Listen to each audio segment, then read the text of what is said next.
Budget पर media report के हवाले से खबर आ रही है, 10 लाख तक की आय वालों को राहत संभव। 10 लाख तक की आय में हो सकती है टैक्स फ्री। नई रिजीम में 10 लाख तक की राहत संभव है। ये बड़ी खबर आपको बता रहे हैं। जो नई रिजीम है उसके तहत 10 लाख तक की राहत मिल सकती है। तो दर्शकों के लिए एक बड़ी खबर है। मध्यम वर्ग के लिए, नौकरी पेशा करने वालों के लिए सबकी नजरें होती है कि आपकी जो इनकम है उसमें कितना टैक्स आपको देना पड़ेगा।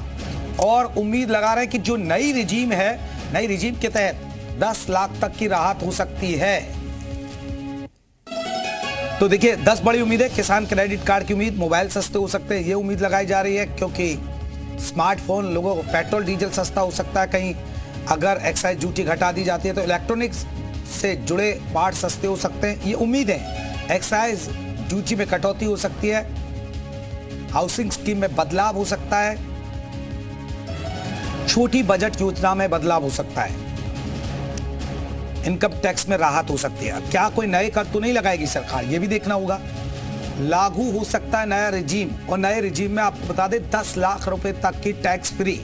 इस पर सबकी नजरें टिके रहेंगी। नौकरी पेशा करने वालों के लिए 15 से 20 लाख रुपए 25% का नया टैक्स। अभी 15 लाख पर 30% का टैक्स देना होता है। बेसिक एग्जम्पशन लिमिट 5 लाख है और अभी 3 लाख एग्जम्पशन लिमिट है। लागू हो सकता है नया रिजीम। अब नया रिजीम जो लागू होगा, क्योंकि पुराना रिजीम भी अभी आपको पता है चल रहा है। 10 लाख रुपए तक टैक्स फ्री, 15 से 20 लाख रुपए 25% का नया टैक्स। अभी 15 लाख पर 30% टैक्स है।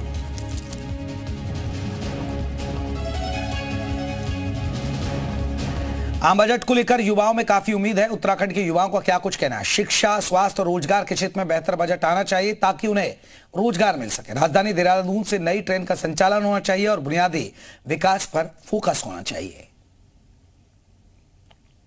आज केंद्र सरकार बजट को पेश करने जा रही है। उत्तराखंड के लोग क्या सोचते हैं, चाहे वो शिक्षा है, स्वास्थ्य है, रोजगार है, और ख़ास तौर से उत्तराखंड में पर्यटन के दृष्टिकोण से और बेहतर क्या होना चाहिए। कुछ युवा हैं, उनसे भी जान लेते हैं। कैसा बजट चाहते हैं आप लोग? बजट यानी फ्रेंडली होना चाहिए सभी के लिए। उसमें जो है मतलब लोअर लेवल भी हो और अपर लेवल, सबको ध्यान में रखा जाए। और खासकर जो है युवाओं को ध्यान में रखते हुए उनके लिए जो है अनएम्प्लॉयमेंट की जो शिकायत है उसको दूर किया जाए, और किसानों के लिए जो है नई स्कीम निकाली जाए जिससे कि वो अपनी जो भी फसल है वो उसको जो अपनी लागत मूल्य से ज़्यादा पे बेच सके। और साथ में जो स्वास्थ्य है, शिक्षा है, वो सबकी मतलब पहुँच में होना चाहिए। लोअर लेवल भी हो या अपर लेवल भी हो, ऐसा नहीं जो मिडिल क्लास है या लोअर लेवल है वो उसकी पहुँच से दूर हो। बिल्कुल, सबके नज़रिए से एक बेहतर बजट आना चाहिए। हाँ, बेहतर बजट तो होना चाहिए, फ्रेंडली होना चाहिए, क्योंकि आजकल जो ज़्यादा गरीब हैं वो बहुत ज़्यादा गरीब हो जाते हैं, और जो ज़्यादा अमीर हैं वो बहुत ज़्यादा अमीर हो रहे हैं, और जो मिडिल क्लास वाले हैं उन पे ध्यान नहीं दिया जा रहा है ज़्यादा। तो मेरी माननी है कि हर एक पर्सन पे अच्छे से ध्यान देना चाहिए। बिल्कुल। आप क्या चाहते हैं सर? मैं क्या कहूँ कि महंगाई इतनी ना हो। आज की जनरेशन में कितनी महंगाई हो रही है, बेरोजगारी हो रही है, महंगाई इतनी हो रही है कि वो नज़र युवाओं को देखते हुए मतलब महंगाई भी है, रोजगार किया जाए। रोजगार बहुत बड़ा मुद्दा है, क्या चाहते हैं? रोजगार पे सबसे पहले मुद्दा रोजगार का ही होना चाहिए। रोजगार पे बात होनी सबसे पहले। रोजगार मेन है। यहाँ पे सब अनएम्प्लॉयमेंट बहुत ज़्यादा हो रहा है आजकल, तो बजट तो उसके मिडिल क्लास वालों के उसके ऊपर ही होना चाहिए। आप क्या चाहते हैं सर, बजट में क्या होना चाहिए? मैं तो सर ये चाहता हूँ कि जो भी बेरोजगारी है, बेरोजगारी को दूर रखते हुए जो है सरकार जो है पहले तो जो रेलवे सेक्टर है इसको प्राइवेट संस्था में ना लाते हुए बेरोजगारी को दूर करें। बिल्कुल, बड़ी अलग अलग मुद्दे हैं, सबकी अपनी अपनी राय भी है। और एक बड़ा मुद्दा जहां पर रोजगार का है, वहीं ऐसा आम बजट आना चाहिए जिससे सभी लोगों को उसका लाभ मिल सके। कैमरा पर्सन नरेश भट्ट के साथ मैं रामानुज, जी मीडिया, देहरादून। तो चलिए अब आपको सीधे लखनऊ लेकर चलते हैं। उत्तर प्रदेश की जनता क्या चाहती है? लखनऊ की जनता बजट से क्या उम्मीद लगाए बैठे है, क्योंकि बजट तो लॉक हो गया होगा। चलिए मयूर, लोग होंगे आपके साथ, जानिए बजट से क्या उम्मीद है लोगों को, क्योंकि उत्तर प्रदेश को क्या मिलने जा रहा है? हाँ बिल्कुल, देखिए बजट से काफी उम्मीदें हर साल तो लोगों को रहती हैं। अलग अलग वर्ग के लोग अपनी अपनी उम्मीदें रखते हैं कि इस बार उनके लिए क्या कुछ बेहतर होगा। लेकिन लखनऊ का, उत्तर प्रदेश का व्यापारी, जो मध्यम व्यापारी है, वो क्या सोचता है कि इस बार उसके लिए बजट में क्या होगा। व्यापारी नेता हमारे साथ संजय गुप्ता जी हैं। सर, व्यापारियों की आवाज आप उठाते हैं, आज कैसे, क्या मांग है आपकी कि बजट में क्या कुछ आएगा कि आपके चेहरे खिल जाएंगे? देखिए, मुझे लगता है सबसे पहले तो वित्त मंत्री जी को हम लोग लगातार कहते आ रहे हैं, तो इस बजट में वित्त मंत्री जी रिटेल ट्रेड की पॉलिसी और ई कॉमर्स की पॉलिसी निश्चित रूप से लेकर के आएंगी, क्योंकि व्यापारी समाज ई कॉमर्स से लेकर के बहुत परेशान है। विशेष रूप से विदेशी ई कॉमर्स कंपनियां जो हैं उससे बहुत ज्यादा परेशान है। साथ ही साथ हम लोग को यह भी उम्मीद है कि इस बार बजट में इनकम टैक्स का जो स्लैब है उसमें अमूलचूल परिवर्तन होगा। हम लोग 15 लाख रुपए तक की इनकम को पूरी तरीके से टैक्स फ्री की मांग कर रहे हैं और हम लोग की अपेक्षा है कि इस बजट में निश्चित रूप से वित्त मंत्री जी पूरे देश के लोगों की इस बात की चिंता को सुनेंगी। व्यापारियों की सुरक्षा के लिए उपाय किए जाएंगे और व्यापारियों को स्वास्थ्य बीमा और व्यापारियों को जीवन बीमा जो है दिया जाएगा। हम लोग की ऐसी भी उम्मीद है, क्योंकि सभी वित्त मंत्री जी ने, प्रधानमंत्री जी ने सभी को आयुष्मान के अंदर ले लिया है, लेकिन व्यापारी अभी इससे छूट गया है। तो जो लोग जीएसटी पे कर रहे हैं और जो लोग इनकम टैक्स पे कर रहे हैं उनको स्वास्थ्य बीमा और उनको जीवन बीमा मिलेगा, ऐसी हम लोग को उम्मीद है। और हम लोग के साथ में वित्त मंत्री जी से मांग है यूपी आदर्श व्यापार मंडल की कि प्रदेश के और देश के सभी महानगरों में जितनी प्रमुख बाजारें हैं सबको सीसीटीवी कैमरे से लैस किया जाए ताकि बाजारों की सुरक्षा रहे और विशेष रूप से महिला व्यापारियों की तमाम सारी मांगे। हमारे साथ एक महिला भी हैं। मैम, घर चलाने की जिम्मेदारी आपके ऊपर होती है, किचन की जिम्मेदारी आपके ऊपर होती है। इस बजट में आपको क्या उम्मीद है कि कुछ ऐसा बजट आए जो घर की महिलाएं हैं वो खुश हो जाएं? देखिए, समाज की सबसे छोटी इकाई होती है परिवार, और परिवार को चलाने की जिम्मेदारी हम लोगों की होती है। तो बजट में थोड़ा सा महिलाओं को और ढील दी जाती तो अच्छा होता, और हम लोग को थोड़ा सा घर चलाने में दिक्कत हो रही है। महंगाई की वजह से रसोई की चीज़ें इतनी महंगी हो गई हैं कि समझ में नहीं आता है कि कैसे क्या करें। तो इन सीतारमण जी से थोड़ी मेरी रिक्वेस्ट है कि वो हम महिलाओं की तरफ भी थोड़ा ध्यान दें और प्लस महिला सुरक्षा पर ध्यान दें। महिलाएं अभी भी अपने आप को बहुत सेफ नहीं समझती हैं और हम लोग जैसी महिलाएं थोड़ा निकलने से डरती हैं, तो हम चाहते हैं कि थोड़ा इस तरफ भी ध्यान दिया जाए। और किचन के लिए जो हम महंगाई की मार जो हम लोगों के ऊपर पड़ रही है उस पर भी उन्हें ध्यान देना। लगता है कि जो मिडिल क्लास है सबसे ज्यादा वो प्रभावित होता है। कोई भी बजट हो, अच्छा हो खराब हो, गरीब आदमी है उसको योजनाओं का तमाम लाभ मिल रहा है। मयूर, मैं लौट रहा हूं आपके पास, बात करेंगे हम और भी मुद्दों पर बात करेंगे, लेकिन एक दर्शकों को खबर दे दें।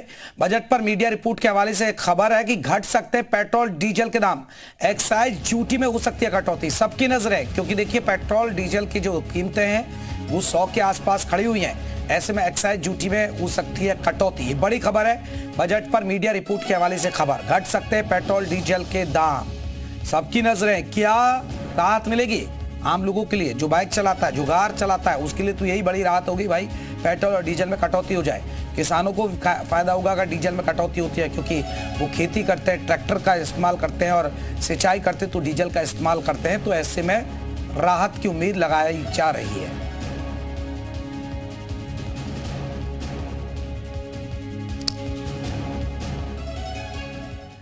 और एक और बड़ी खबर है, वो किसानों से जुड़ी खबर हम बता रहे हैं। किसानों को कोई फायदा मिलेगा, क्या फायदा मिलने जा रहा है? किसान सम्मान, जी हां, पीएम किसान सम्मान निधि की राशि बढ़ सकती है। 6,000 से बढ़कर 12,000 हो सकती है राशि। आपको बता दें कि 9 करोड़ 4 लाख से ज्यादा किसानों को मिलती है अभी राशि। 3 किश्तों में 2-2 हजार रुपए ट्रांसफर किए जाते हैं। तो अब ये 6,000 से हो सकता है कि आंकड़ा 12,000 हो जाए, डबल हो जाए। ये सबकी नजर है। 6 में अगर 10 भी हो जाता है तो किसानों की बल्ले बल्ले हो जाएगी। अगर 6,000 से भी बढ़ाकर सरकार 12,000 की जगह 10,000 भी कर दे, लेकिन हमें खबरें मिल रही कि 12,000 हो सकती है, दोगुनी हो सकती है।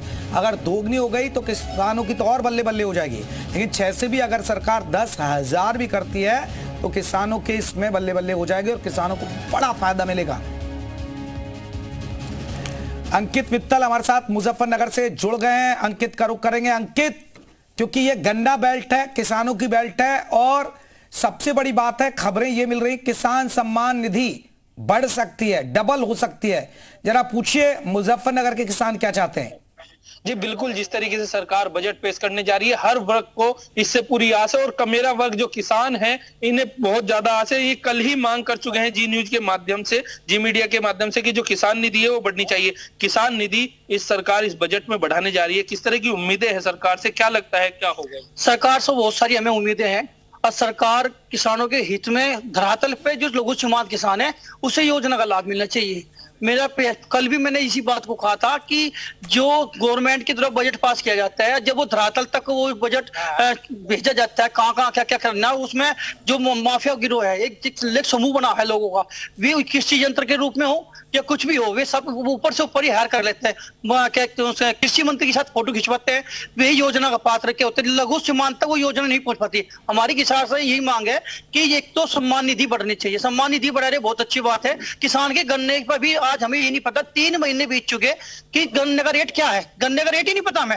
हम शून्य लिखा हुआ रहा हमारे गन्ने के पर्ची पे, जब हम तोल करते हैं। आज तक कोई आपने इतिहास में सुना कि मैं अपना सामान बेच खा रहा और वो कह देगी तेरे रेट का पता नहीं क्या मिलेगा, कब मिलेगा। अब ये बात करें, 14 दिन का प्रावधान है कि 14 दिन से पहले पेमेंट होना चाहिए। ये एक तरफ हम गन्ना डाले, दूसरी तरफ हमारा पेमेंट होना चाहिए। ये नीति और इनकी व्यवस्था जो डगमगा रही है, इसमें साफ सुथरी अच्छा ही व्यवस्था बने, ताकि किसान जो अपनी कीमत उसे पता होनी चाहिए। मेरे गन्ने की कीमत क्या है? एक पानी की बोतल 20 रुपए की निर्धारित है, आप उसे 19 रुपए की खरीद नहीं सकते। पहले पेमेंट करना पड़ेगा, फिर आपको बोतल लेनी पड़ेगी। लेकिन किसान और भी किसानों से बात करिए, और भी किसान। जी बिल्कुल, किसान निधि जो बढ़ाने जा रही है सरकार, क्या लगता है? वो तो एक स्वागत योग्य कदम है, लेकिन सबसे बड़ी समस्या है कि सरकार किसानों के प्रति कोई भी अच्छी पहल नहीं कर रही, ना उसके लिए किसान के लिए कोई ऐसा कर रही कि आप ये बताओ, प्रधानमंत्री मोदी योगी को ये नहीं कह सकते कि गन्ने का रेट क्या बढ़ाना, क्या नहीं करना। 2013 में हम भी गए थे, मेरे 450 का भाग आया था अखिलेश सरकार में। आज 10 साल हो गए, 11, वो का वही रेट है। क्या लगता है सरकार अगर सम्मान निधि बढ़ाती है तो किसानों को किस तरह का फायदा होने वाला है? भाई ये तो फायदा है, पर ये किसान को चाहिए नहीं। किसान जो मेहनत कश कौम है, एक तो हमें जो बाजार खुला नहीं मिल रहा। कृषि नीति में बदलाव बहुत ही अहम है। सबसे पहले कृषि नीति में बदलाव लाना चाहिए गवर्नमेंट को, ठीक है जी। जो एक ही लीग पर किसान चल रहे, उससे किसान घट्टे में उतरता जा रहा, गर्त में जोत की जमीन कम रहेगी, और जो किसान है उसे अपना परिवार चलाना बहुत ही भारी हो रहा है। 1000-2000 बढ़ाने, इन सब किसान का भला होने वाला नहीं है। क्या लगता है सरकार किसान निधि बढ़ाने जा रही है, सरकार से क्या उम्मीदें हैं? ये कोई बड़ा अच्छा परफॉर्मेंस नहीं है कि बढ़ा दिया 1000-2000 रुपए, कोई बड़ी चीज नहीं है। सही चीज ये है कि किसानों की सुविधाएं, किसानों को जो है फैसिलिटीज पे ध्यान दिया जाए। ये किसान निधि 1000-2000 रुपए बढ़ा दिया, कोई बड़ी। आप तो किसानों का सम्मेलन, एक संगठन के अध्यक्ष भी हैं, क्या कहेंगे? मेरा नाम राजकिशोर शर्मा, राष्ट्रीय अध्यक्ष भारतीय किसान यूनियन सर से, और आपका बहुत बहुत धन्यवाद जी टीवी, आपका जो जी न्यूज की तरफ से आप किसानों की बात को मतलब सरकार तक पहुंचाते हैं। आपका बहुत बहुत धन्यवाद। क्या लगता है कि जो सरकार बजट पेश करने जा रही है, क्या उम्मीदें हैं सरकार से? देखो, सरकार से किसानों को कुछ उम्मीद नहीं है। अब तक गन्ने का भाव जो है किसान मतलब जो है लखा रहा है, हमारे गन्ने का भाव हमें क्या मिलेगा, हमारी फसल सारी चली गई और गन्ने का भाव तय नहीं किया। दूसरी बात यह है, हमारे वकील दिल्ली में और वहां विधानसभाओं में किसान की लड़ाई लड़ रहे हैं। हरेंद्र मलिक जी और पंकज मलिक जी, जितनी बार किसानों की बात उन्होंने गन्ने के भाव की उठाई है, इतना कोई नहीं उठा रहा है। मैं निवेदन करूंगा आपसे कि हमारी न्यूज को किसानों की बातों को मतलब जो है उम्मीद क्या है, चाचा आपको उम्मीद क्या? चलिए देखिए, ये तमाम किसान हैं और किसान उम्मीद लगाए बैठे हैं। अंकित हमारे साथ जुड़े हैं कि जो मुजफ्फरनगर के किसानों के बारे में बता रहे थे। अंकित, लौटेंगे आपके पास, देहरादून का रुख कर लेते हैं। उत्तराखंड की जनता क्या चाहती है? हमारे साथ रामानुज जुड़े हुए हैं। रामानुज, जरा पूछिए उत्तराखंड की जनता को क्या उम्मीदें हैं इस बजट से? देखिए जयप्रकाश, राजधानी देहरादून में जो आम लोग हैं उनसे अब जान लेते हैं कि आज जो केंद्रीय बजट पेश हो रहा है उसमें किस तरह से उनकी उम्मीदें, खासतौर से जो गृहिणी हमारे साथ में है। मैम, आप क्या चाहती हैं आज के बजट में बेहतरी के लिए? देखिए, बजट में सबसे पहले तो हमारा किचन सस्ता होना चाहिए। आज की डेट में हमारा अनाज जितना महंगा होता जा रहा है कि, और उसके बाद हम चाहेंगे हमारे बच्चों की जो एजुकेशन है उस पर खासकर फीस, जो गवर्नमेंट बच्चे स्कूल में पढ़े उनकी फ़ीस उतनी नहीं है, लेकिन उनकी किताबें जो हम लोग को बाद दिया जाता है कि इस यहाँ से ख़रीदना है, ड्रेस, इस सब चीज़ों पे। उसके बाद कोचिंग इंस्टीट्यूट इतने खुल गए कि स्कूल में पढ़ाई नहीं होती है। यानी पढ़ाई पर और फीस पर है। आप बताइए कि क्या चाहती हैं, क्या बेहतर हो जाए, बजट को लेकर के क्या सोचती हैं? एक तो यही एजुकेशन ही मेन, तो अगर एजुकेशन इम्प्रूवमेंट हो जाए तो बाकी चीज़ें तो इम्प्रूवमेंट हो ही जाएगी। तो मुझे भी ऐसा लगता है कि एजुकेशन को जितना कम, जैसे इनमें लगता है प्राइवेट स्कूलों में फीस, मैं भी इसी चीज़ के लिए बोलूँगी कि बहुत ज़्यादा ही होते हैं, तो वो थोड़ा कम होने चाहिए, जिससे हर बच्चा अच्छी एजुकेशन तो ले सके ना। गवर्नमेंट में तो उस हिसाब से अच्छा, एजुकेशन के लिए सोचती हैं, क्या क्या चाहती हैं आज के बजट से? फ्री की जगह पे बेस्ड ऑन मेरिट्स इंटेंसिव मिलने चाहिए, बेनिफिट्स होने चाहिए based on the merit and rank of the student. बिल्कुल। आप लोग क्या सोचते हैं सर, उत्तराखंड में खासतौर से कृषि, रोड और जो तमाम इंफ्रास्ट्रक्चर से उसमें डेवलपमेंट के लिए स्पेशल पैकेज हो? पहले तो मैं थोड़ा सा और बोलूँगा, एक सीनियर सिटीजन को जो फैसिलिटी रेलवे में 50% मिलती थी वो बंद कर दी गई, उसको बहाल किया जाए। इनकम टैक्स की लिमिट को बढ़ाया जाए। और बाकी जो उत्तराखंड के लिए कहा, देहरादून के लिए मेट्रो का प्रोजेक्ट 5-7 साल से लगा रहा था, 80 करोड़ रुपए खर्च हो गए, विदेश में सैर कराए हमारे लोग बाहर, लेकिन अभी तक मेट्रो के जितना, आज कल देख लिया आपको सीईओ ने भी इस्तीफा दे दिया, दफ्तर बंद हो गया। ये पैसे का अपव्यय है। देहरादून उत्तराखंड के लिए स्ट्रक्चर के लिए